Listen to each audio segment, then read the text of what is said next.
Update on our viewers. If you are watching, kindly subscribe to this YouTube channel, on notifications, click the like button, and then drop your comments. Also share this video with others. From April 7th, all the churches in the north will be burnt down. This was an account of a Fulani man this morning on Twitter. We are going to post that information here. It was in Hausa and then in English. So we are going to post it on this platform. You are going to see it. From April 7th, all the churches in the north will be burnt down. And Nigerians are now calling on the DSS to arrest that Fulani man for making that kind of a statement, an inciting statement this particular morning. What do you have to say about that? Should the Christians now be afraid in the north by what the plans coming from this Fulani man that is being displayed this morning on Twitter? Good morning, good afternoon, good evening, good night, wherever you're watching us from. I remember humble self, the Biafran evangelist. That we always speak the truth and nothing but the truth.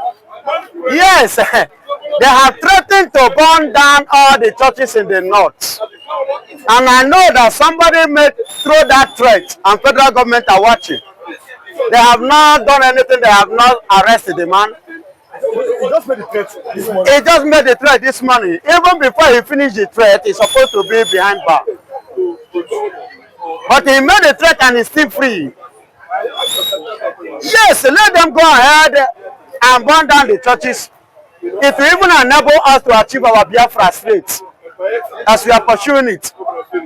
And this is to tell you that Nigeria is an Islamic nation. And that themselves must not come to East to plant anything called Alabiyaya, whatever they call it, a mosque. Or is it mosque or a mosque? You know, it's only mosquito I know, but you are mentioned from there, I remember. Now listen and listen good. As they are burning down churches in the north, they will be burning down the Fulani territory, Fulani mosque, Fulani tent, Fulani whatsoever in the east. So we must be very careful. That threat, is still a threat, and must be very careful to not to put a flame. I'm talking about them trying to burn. For him to come out and throw such threat that you are burning down churches, then you expect mosques to stand in my own side. Who does that? If you prepare to burn down churches, get ready to burn down a mosque. And let me tell you, with what he has said, with this threat coming on April 7, means that there is going to be, it is going to become a religious war. But they were very careful. The person is calling for religious war. We don't want a religious war in Nigeria. And what do you think our president should do to such a person, such a man? Our president, what do you think I should do? The president should see.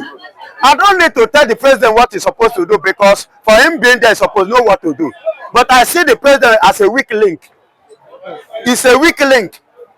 And that is why the Fulanis have been threatening him. The Fulanis have been misbehaving. They have been jam talking. They have been talking anyhow, thinking that they are untouchable, that nobody will. I said, let Tinubu allow me to rule 6 months. Somebody like me, 6 months. Nigeria give me 6 months. Fulani, if I know silent, no be me. Abibo man. But the Fulanis are also a citizen of Nigeria. Listen to me. There are some actions that will stop some actions.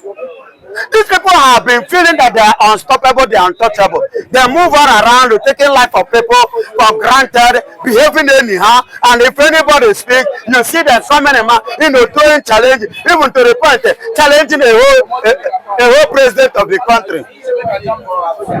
Are you getting it? I could remember the case of tax reform. You see the way all of them are like challenging, throwing voices, throwing it with everything, Come on. And by the way, the resources that you are using to build Kaduna and to build every other part of the country, it's not from your side. So what they going to puff you up? But the food, let's look at it, because yesterday we have seen condemnation by the president and even some others that those people that killed those Fulani people, they should be arrested. And police have said that 14 of them will be arrested. Is that a good development? Listen and listen good. That is the highest evil, the baddest omen in the country and in the society. How do I say this? Fulanis have been taking the life of people in different places in this country. How many of them have been arrested? And how many of them have been judged? And how many have been condemned? But why is it that when somebody rises up to defend himself, Nigerian government will rise? Does it mean that they are the owner, that they own the government? Does it mean that they are the only one that have right to this country? Does it mean that they are government picking or they are government people, they are untouchable? Then if that is the case, let everybody go their separate ways. Let them rule themselves. Let them rule themselves. Because if I cannot have equal right with the Fulani in a country called Nigeria, I don't need to be called a citizen of Nigeria.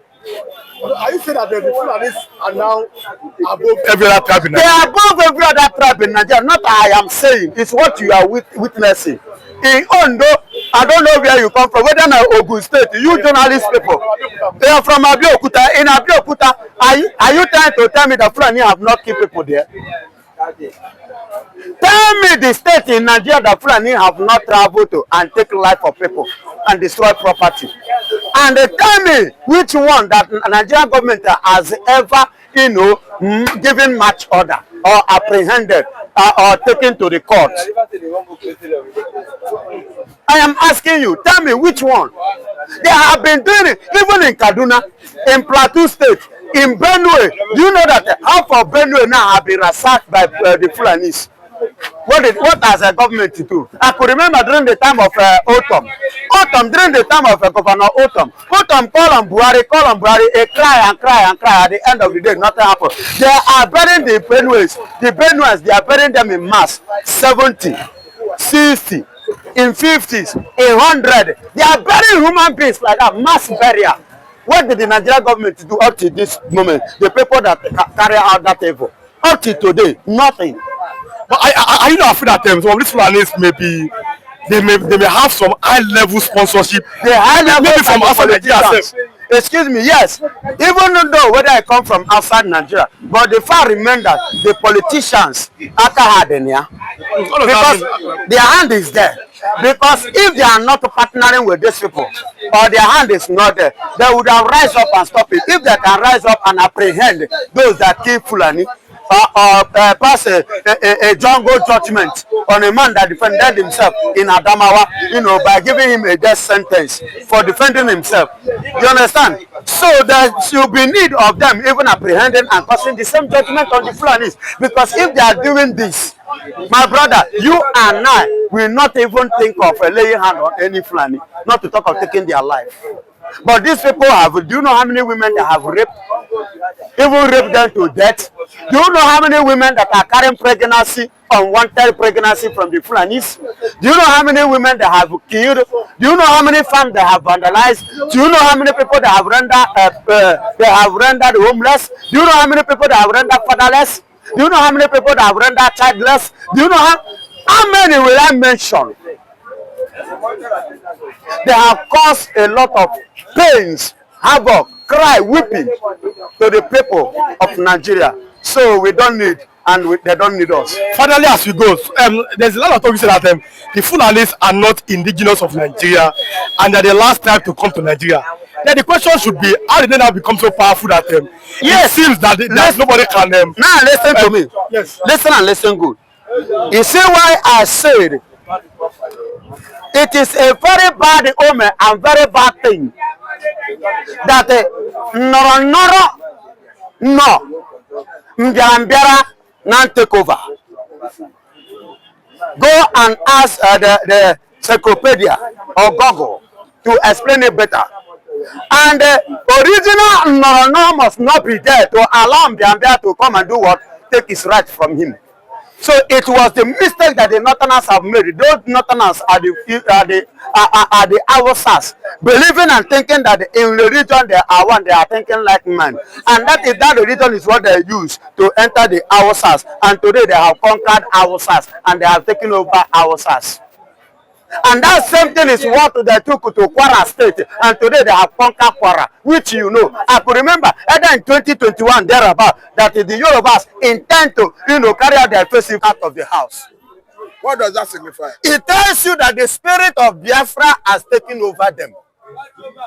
So that is the implication. That is the sign, that is the message. That they are now concurring on what I am saying and what Mazen Namdekano have already said. So they are submitted to Biafra. Why not, if not? Because a broken bottle has no metabolism. Maybe you need to explain that for purpose of those that You can ask Encyclopedia or Google. They will explain it to you better. A broken bottle has no metabolism and it can never be metabolized again. It can never be brought back together. Glory be to God for your own analysis. That is to tell you Nigeria is a broken bottle. It is broken and it has been destroyed. We can never emerge, remain together again. See, darkness and light has nothing in common. We are the light, we are the Biafrans, we are the light. Checkmate on and all the Biafrans all over the world. You will find out that anywhere we step in, we are always being the first to step in to make life to see road. Somebody said yesterday that the Igbos are the fourth richest in the whole world. Igbos are the fourth richest. That was his own analysis based on his own angle, the way he perceived it. But I am standing here to tell you that Igbos are number one. Let him go and do the calculation very well. In the midst of 20 pounds, remember after the war, all Igbos' money was seized. And the surviving was given 20 pounds. Calculate the years till today. How many both Fulani are challenged them? Both Hausas are challenged them. Both the Yorubas are challenged them. Both everyone I challenge them. Let them come out and challenge me with this. Let them face what Igbos will face. And let them collect 20 pounds. After the years, some years today, let them come and compete with us. Let them come and meet up the level we have met. The standard we have raised, the standard, the level we are today. Let them try it. Okay, now we are. That is to tell you we are number one, not fourth richest. And that is why, because every Igbo man have four sides. Every Biafran man, Biafran soul have four sides. And when it's coming out from the mother's womb, there is number one here. There is number two here. And these are the fourth ones that complete it. You understand? And when it comes out, the first thing they will cite, what am I going to do for me to become relevant in my own environment, society? Okay, now let us take attention to what happened in Abuja yesterday. A situation where Shad members were protesting in favor of Pakistan, and they clashed with Nigerian army. As we speak, about 5 of them have gone to the war beyond as a result of that activity. But do you think we should be seeing this in Nigeria?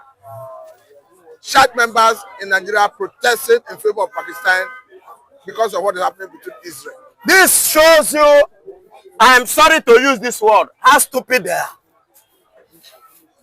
I'm asking a question, are they Palestinian or are they Palestinian? Maybe they believe they are one in faith with them. They are one in faith. I said maybe that is their belief. Chad, is Nigeria their country? If you want to do such protests, go to your own place. You cannot come to Nigeria if not that Nigeria is a country whereby corruption is ruling, whereby, all these people that have coin, they are the one ruling in country. If not so, Chad doesn't have what it takes. Let them go try Burkina Faso. Can they go to Burkina Faso and do such rubbish? They can't try it, but they see that Nigeria is a zoo, as Mazen Namdekano call them. They see it as an animal place, as Mazen Namdekano describe them. They see Nigeria as a place where those who being the way the international bodies recognize Nigeria. They are the waste bin. That is why they themselves as a waste came to Nigeria to do such protests. If I may ask this question, I understand that the Igbos have origin from Israel. Could that be the reason you maintain this opposition? Of course. Not even the reason why I'm attending this. I am speaking the truth. Hello, let me tell you, have you ever seen Igbos, the Biafrans, maybe in Ghana or in Togo, protesting against any Christian country? But if you want to do such protests, go to your country, go to your land, and do that protest in your own land. In Chad, are they doing protests in Chad because of Palestine? Are they doing the protests in Chad? Then why did you leave your country and come to another person's country to come and be doing protests? No, the Chad members are Nigerians. Okay, the Chad members are Nigerians. Yes. By blood. No, by blood, by origin, by birth, by centralization. By everything, they are Nigerians. By everything. Yes. They are protesting in favor of Pakistan. Why did you call them Chad?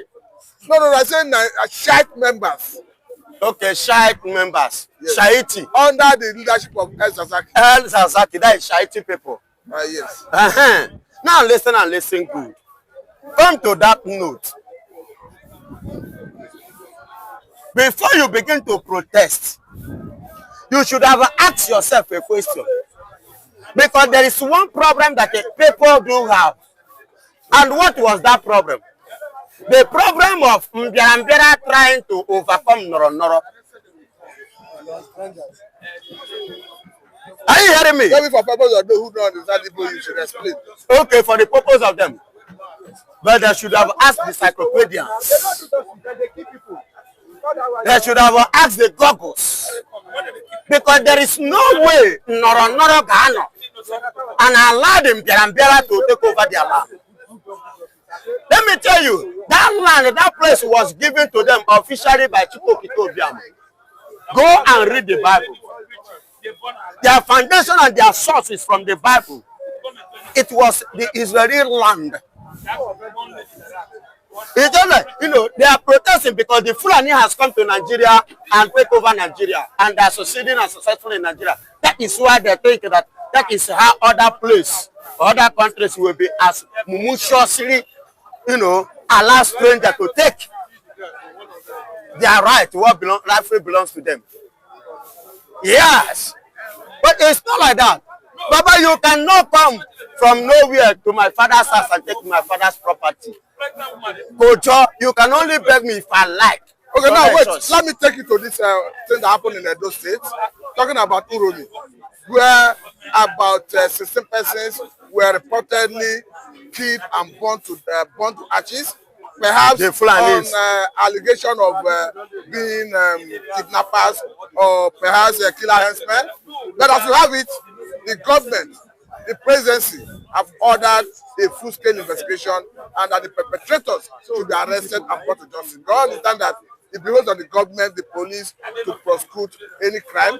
But in what look like people taking law into their hands, we have seen this situation. What is your take? Now, my take is this. Now, the government are now rising. Police, the security men, because Fulanis are being killed. Because Fulani is set ablaze and burned to ashes. But Fulanis are taking the life of Nigerians, many Nigerians, in Edo, in Ondo, in Omuahia. They intend to pass Mazen Namdekano. And the time many Mazen Namdekano, government did not take action. They go to Enugu, even 3 days ago, they pay in Enugu. Government do not take action. In Abuja State, they pay. Government did not take action. But now they have paid Fulani. Government start to take action. You say that I doesn't have right to defend myself. Now I want to ask you, I put it to you. What we know has meant to be. Let me bring it to the... put it to the government. Okay, I put it to the Nigerian government. See, there's Musa and Ko Buba. All of you hear this. Listen and listen good. I want to drive a little bit from the word of God, then I come back. The herdsman started in the scripture. Abraham was a herdsman. Jacob and his children, they were all herdsmen. Are you hearing me? All these many people you see in the Bible that are generous, that did the work of that God used mightily, they were all herdsmen. But they themselves in their own herdsmen, the way we know them initially, I know them as herdsmen that hold mankele, that hold stick. to direct the cow. Whereby that cow now are being controlled with gun. If you shoot a cow gun, check cow no go die. So what happened to Pankele that they are holding before? They make them to start using gun. You see where they make the mistake, and that is where they start to commit the evil, the all manner of evil and atrocities they have been committing. That is what led to that. The news that the making are having that they were